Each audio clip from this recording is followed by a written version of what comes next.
That is the John Wayne Motorcycles Honda. He gets forced a bit wide and tucks into 4th place through turn 1. Yeah, Krobler backed it off real early there. I think he might have been able to cut a few noses off, but it's much better to stay upright and keep on racing. He'll slot into the top 5 right now. Out front, once again, the number 2 of Lance Isaacs. Yeah, Dane Hellier just demoting Krobler down to 5th place into engine corner. Right on his tails, Chris Leeson. Looks like it's Westman having a superb start. Looks like Westy is absolutely flying around this circuit, but it is his home track, so we expected nothing less. Yeah, at the moment he's keeping himself ahead of John Oliver. The big loser in that start was Leeson. He got absolutely mugged going into the first turn. Normally absolute lightning, and that clutch finger obviously not working too good in race 2.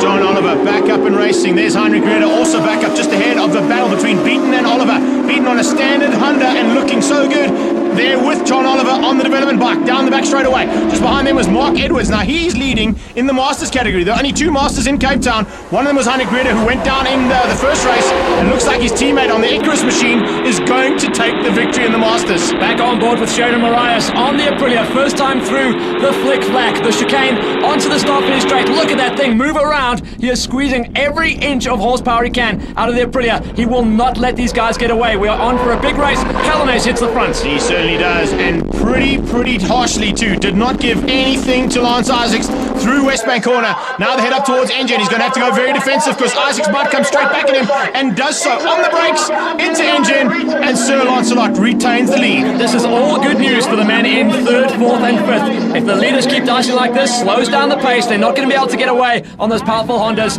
and it should be able to bring the rest of the guys into the mix, and it has. It's feeling like a bit of a 600 battle because there's 5 bikes all in with a chance of taking victory at the front end of this field, and 4 of them are Hondas, 1 is the Aprilia. Once again, the lone crusader all on his own and trying everything he can to take these Hondas out. Now watch, 4 riders. They're going to be 4 kinds of slipstreams happening there. Big power on the back wheel of Hellier. Watch out for Hellier. He's going to slide up the inside, and everyone tries to cover their lines.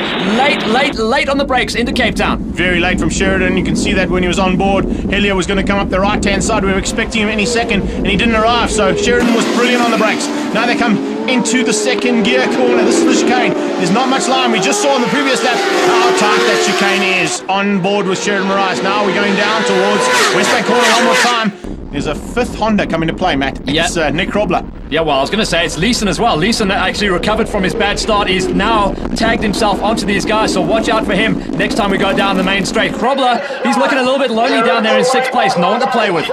Coming up onto the braking markers once again into engine corner. Hard braking from the MTEC Aprilia. He has to keep it hard because otherwise he's not going to be able to run with those front 2 on board with him. Coming out of engine now. Let's see whether or not he can get the drive and maybe sneak into the slipstream down the back straight of Greg Gildenace's bike. Yeah, Gildenace, the 34 machine, he's looking comfortable. He's just following the leader at the moment, but they need to pick up the pace. There's a concertina effect happening. Chris Leeson is coming from the back. Lance Isaacs seems to be holding everyone up a little bit in the tight corners. Certainly is. He's just playing the blocking role. He knows this track like the back of his hand. It is his home circuit, and he'd love to give the home crowd a double victory here today. So down the back straight, this is the big feature. Look at that. It looks like you're heading all the way into Cape Town. I hope these guys aren't looking up, but in the top right-hand side, you can see the Table Mountain, and look at how late Sheridan Marias is going into there. Big flame out from Greg Gildenace's bike when he geared down as well. It looked like Lance Isaac ran a little bit wide into Cape Town corner and made a slight mistake, which is now concertinaed even more, Matt. The 77 and 99 of Hellier and Leeson. Oh, they're side by side here. Marias is going to try something up the inside of Gildenace. He's got the drive. He's got the slipstream. Can he get him into Wesbank corner? He gets Gildenace. Oh, he's going to go for Lance Isaacs as well and gets him. That was absolutely amazing. He used a slipstream from 2 of the Hondas out front, and Sheridan Marias has finally hit the front here at Cape Town. That was an incredibly strong move. But remember, these guys are all over him straight away. Hellier's charging through as well. Hellier up to 2nd. Hellier to 2nd place. So 2 riders making their way through the field very quickly. They've had enough. That's what Isaacs has done, and now he's in the slipstream. He's going to try and outdo his teammate onto the brakes into Cape Town corner. Inside, hugging that left-hand line, gets a little bit of extra coverage from the wind in the trees, and rides around the outside, late on the brakes, sweeping turn. He's going to be a little bit hot, but he should be able to bring it back, and he does. Lance Isaacs, he's going to lead into the chicane. Isaacs has got this. He's got this down to the wire. It's a chicane and a little drag to the line, and look at Sheridan. He's coming as well. There's going to be 3 bikes. There's going to be 4 bikes, all within a second. Isaacs takes it. Can you handle that action? 1 second between the first 4 riders across the line. That is Superbike racing at its finest. Hellier lost out that win by half a wheel, but a great 2nd place. The double on the day goes to Lance Isaacs, though. Marias in 3rd, Gildenace in 4th, Leeson 5th.